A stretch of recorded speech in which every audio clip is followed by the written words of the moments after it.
Hey y'all, this is Dina. Welcome to my channel. Okay, so since I have been doing the craft fair series and we're talking about how much things we're going to charge for them and what things to make and what works best for me and what could work in your craft fair and and all that, and you've been doing conversations back with me, leaving me messages on things, how you think things must cost or what is a good price or whatever. So I thought tonight I was going to go over a few things about what you need when you go to a craft fair. Now, if you've done a craft fair, then you probably already know all this, but people that maybe don't know or maybe haven't done it in a long time, maybe this will be helpful for you. So I'm just going to jump right in. First of all, the first thing that I do when I'm getting ready for a craft fair is I make myself a checklist. And so I'm going to insert that checklist here. That way you can kind of see what the checklist looks like that I have created. Now I left off zip ties and scissors, which are super, super, super important. So let me insert that here.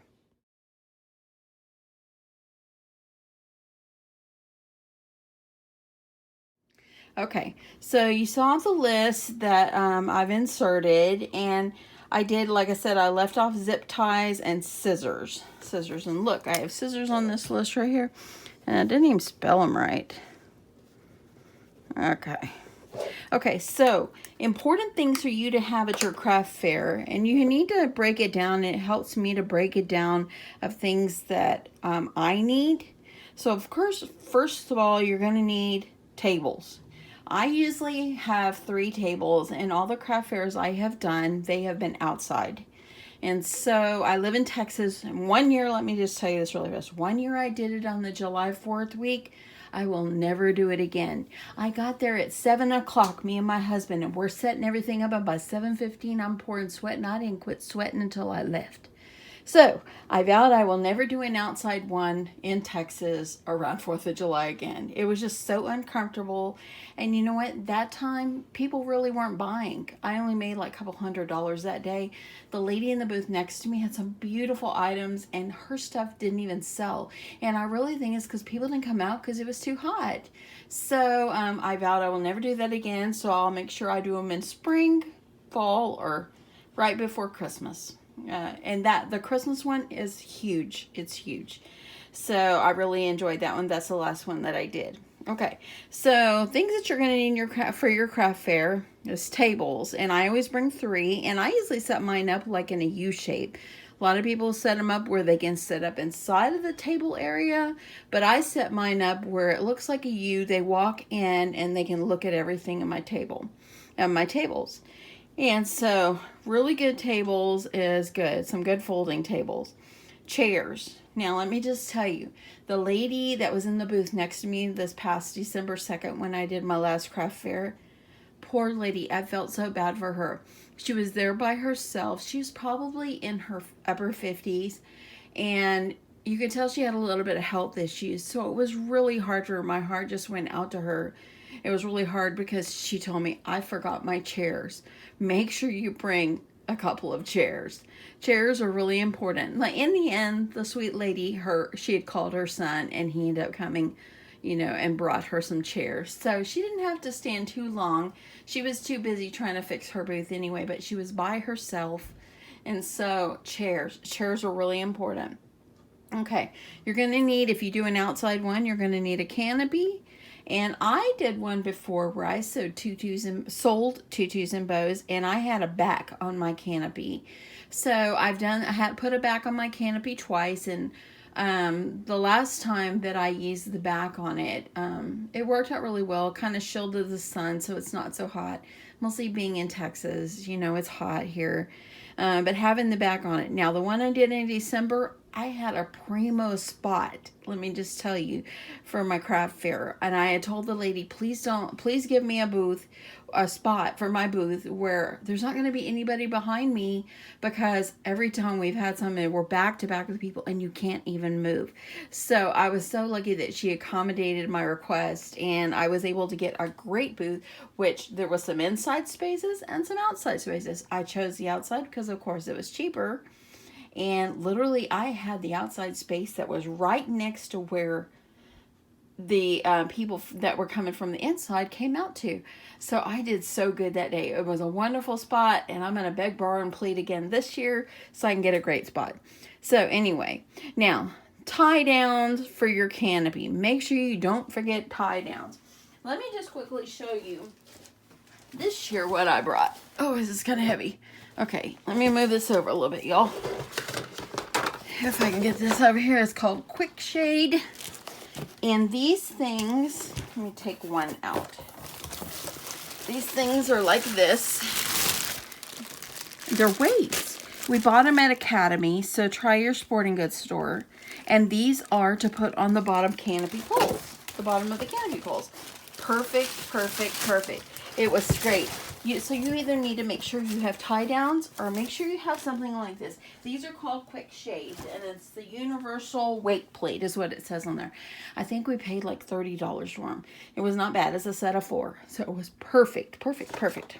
So anyway, and okay, so now if you're doing it where you're going to have to be there when it starts to get dark, Christmas lights. Christmas lights work really well to wrap around the top of your canopy and all that. It gives you light and everything, because I don't know about where if you've done any craft fairs, but they don't really provide you with a lot of electricity, and so you might get like one plug. And so Christmas lights, and make sure you have that extension cord.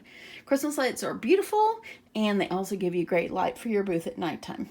Okay, decorations, and like I said, extension cords. Decorations are real important because you want people to be attracted to your booth. Okay. Okay, so things you need for your tables. Tablecloths. Okay, the best thing that I did, and I'm going to do it again this year, is I went to Walmart and I bought their cheapest sheets, the twin size. I think I paid like $6 a piece, and I bought 3 of them because I wanted to have all my tables have the same color of tablecloths and stuff. And so I used that, and what I did is I brought some beautiful Santa Claus Christmas paper, and I rolled it over the top. So I had the blue tablecloth underneath, the light blue, and then I had the white Christmas paper. It had Santa Clauses all over. It was gorgeous. It was gorgeous. Worked great. At the end of the day, you could just roll it up and just throw the paper away, and your tablecloths, your sheets, your flat sheets, they were still looking great. So that worked really great. Okay, make sure you have baskets for your items. And I just went to Dollar Tree and got some of their really neat baskets that they have. Safety pins, tape, clothespins, rope. You never know if you're going to need this. And a real important thing on here, zip ties. Don't forget the zip ties. If you need to like put decorations up or your lights, zip ties work fabulous for that. So anyway, and I'm going to quickly go through this list. I don't want to bore you. I hope that you're finding this helpful. But anyway, other things that you need are bags. You need to make sure you have some good bags to put the items in that you've sold. And business cards. Business cards are good. So I had printed myself some up, and I didn't have my YouTube at the time. So I'm going to make some new ones this year, and I probably will like go on Vistaprint.com or something, and just get some printed up. So I have my YouTube on there as well. So make sure you have your business cards. And change. Change is real important. And 1s, 5s, 10s, and like loose change is really good. And something to put it in. Now, something new that I'm going to do this year, and leave me a comment below if you know a website I can go to, but I know that there are some little credit card readers that you can put on the bottom of your phone, and people can use their credit card at your booth, but I don't have that. I've always only taken cash, and if I knew the people close by, I would take their check. But I want to try with the credit card reader so I don't lose any sales. So I really don't know where to start to get that. So if you have any ideas, leave me a comment below because I really want to know. Okay. And like I said, a pouch to put your money in or a box. Real important. Some water in a cooler, some drinks, snacks. A bag for your trash. You never know how important that is. You might not be close to a trash can and you don't want to leave trash everywhere. Hand sanitizer. If you're out there and you're out there in the outside, your hands get pretty grungy, so you need to be able to clean your hands. Calculator. Calculator, super important. Pens, paper, pencils, price tags, signs, anything like that. Now, let me just show you quickly what I had done last year. And my daughter helped me write some of these. But what I did is I just printed them on my printer. And I just used these little clips. They had these little chalkboard things on them. And that's how I made my signs. Some of them I just used because I had a bunch of these black clothespins. My daughter wrote that one for me because it was a last minute deal. So as you see, this is how I put it on. So, yeah, real important. Make sure you have your price tags and a way to clip them onto your baskets or whatever you're putting your items in. So that way you're not constantly having to worry with your price tags the whole day. Okay, so, signs. Okay, your phone and your phone charger. Don't forget, that's real important. Band-Aids, never know if you're going to need them. Kleenex, paper towels. Okay, a sign for the front of your booth. Now, I have a sign that it's like an A-frame, and I'm fixing to revamp it. So I think I'm going to show you guys what I'm going to do. Maybe it'll be a tutorial of what I'm going to do to revamp my sign.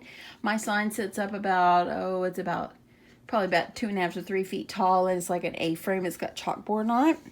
So I'm going to redo it. And I think that that'll be one of my tutorials to show you what I'm going to do with my sign. Pretty excited about that.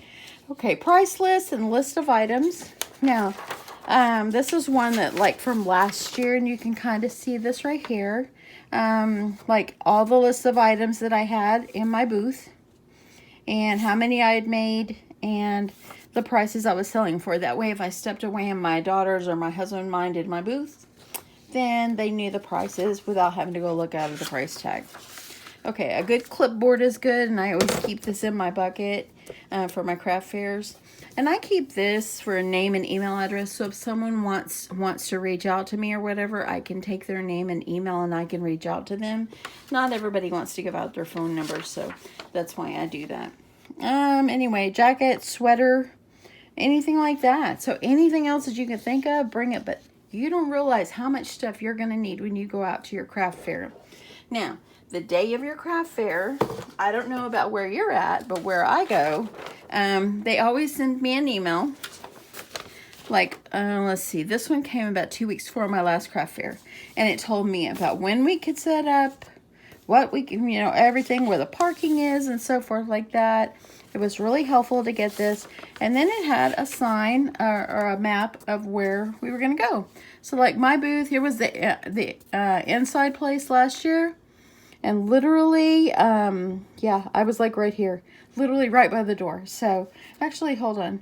I was right. There's the inside place, and literally there was the door, and my booth was right there. It was just perfect. I hope it works out that well again. So another thing I have in my bucket here, you never believe this, these shower curtain rings are kind of all mixed together, but these work great to hang things up around the poles of your canopy. So just get some of these. You can use them every year, and yeah, before I use mine, I'll have to unhook them all. So that's some good things to have to take to your craft fair. So I hope that you find that helpful. Okay, so there's a few other things that I'm going to have in my craft fair that I had made last year, and I haven't done a tutorial on these yet because I haven't found the clipboards. But this right here, I made decorated clipboards last year, and I added paper to the back. I got these clipboards a Tuesday morning. They were like $1.49, and I sold these for $5, and this is the only 2 I had left. But I'm looking for more, so I can do some more. So I will have a tutorial coming for that soon as well. But anyway, you can see how I done this one. And all I did is I took it in this plastic bags and I tied it up because I didn't have any smaller ones that were a little bit more form-fitting. So yeah, I'm doing those. And then also I've done a tutorial on these, and I'm going to be having some of these on my craft fair as well. So I still have to add pins to some of these, but these particular ones, let's see if I can grab some more. These particular ones, these are the ones that I sewed, and these aren't traveler's notebooks. These are like just little notebooks or little books, so you can put in your purse. They have the pocket, and these are just plain white paper. They had sections in them, but they're fun. You can write down notes in your purse, whatever, or you can buy these for your kids and they can use them to draw on in the car. They work out great. They're laminated and they are stitched. So you can see right here, that's the center there. So I have a tutorial for these. If you want to see it again, you know, feel free to reach out to me and I'll do it again. Or you can refer back to my other tutorial. It's like earlier when I first got my channel. So I'm going to have some of these. I'm probably going to take about 20 of those. I've never sold them before, so I'm going to see how that works.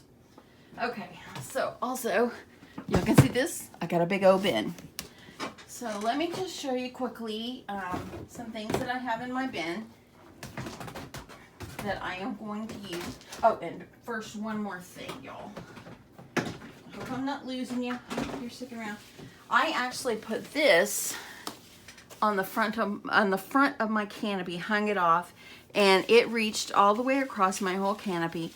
And this garland is made out of heat and bond and fabric. And so I had a lot of people look at these. Now, granted, it took a lot of time to make this one because I was going to decorate my Christmas tree with it, but this turned out so nice and it just made such beautiful decoration for the front of my booth. So I probably will use it again this year. Okay. I have some bags here if you want to see the kind of bags I use. These are for the small items.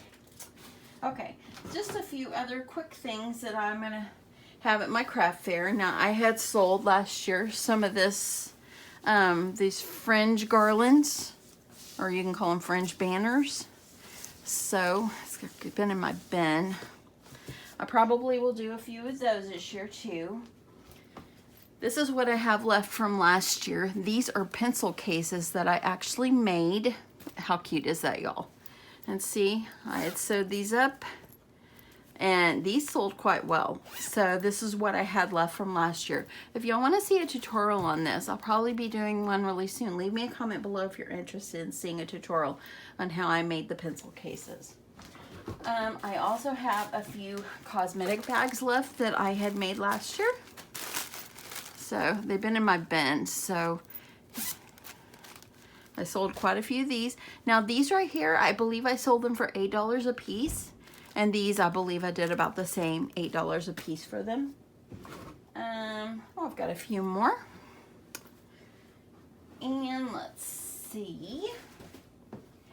This is the last one that I have. Oh no, I have two. These, I did these also last year. These are wine bottle holders. So you can kind of see they were wine bottle holders, and they've got the foam, the insulated foam inside, and it irons on. It's a wonderful product. So I have these too, and these things that I haven't sold yet, I will take them out there and I'll put them out in my sale. I might sell them this year.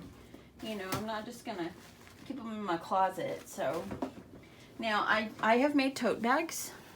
This is one that I had left that I have not sold. You can see the inside of my tote bags of this particular one, and this was the outside. This one is more geared toward a little boy probably, but yeah, I have a tote bag, and I probably will make a few tote bags, probably not too many, because at the craft fairs people are not always wanting to pay what you've really put in it. So I probably won't do too many of those, but I'll probably still put a couple. Okay, and lastly, let me move this out of the way. Lastly, I also have put these kind of banners in my craft fair as well. This is what I had left from last year. Hopefully you can see this. And this is folded, so it stretches out, I believe, like 7 feet. So this is the ones I had left from my last craft fair. So I will put these in again. I'll probably make a couple more just to have a few more, but you can see the colors I've done. And I sold these, I believe I sold them for like $20, and I sold them. So that worked out well. This is 2 right here, 2 in the purple shades. So anyway, oh, I got one more, y'all. Here's a Mickey. Okay, so I hope that you have found this helpful, and I hope that this gives you some good helpful tips for your craft fair. And leave me comments below about that credit card reader and what website it is. I'm not really sure where to go, but I want to pursue that. And yeah, I think I might have everything that I wanted to talk about today. I hope you find this helpful, and I guess y'all, I'm going to see y'all in my next video. Bye, y'all.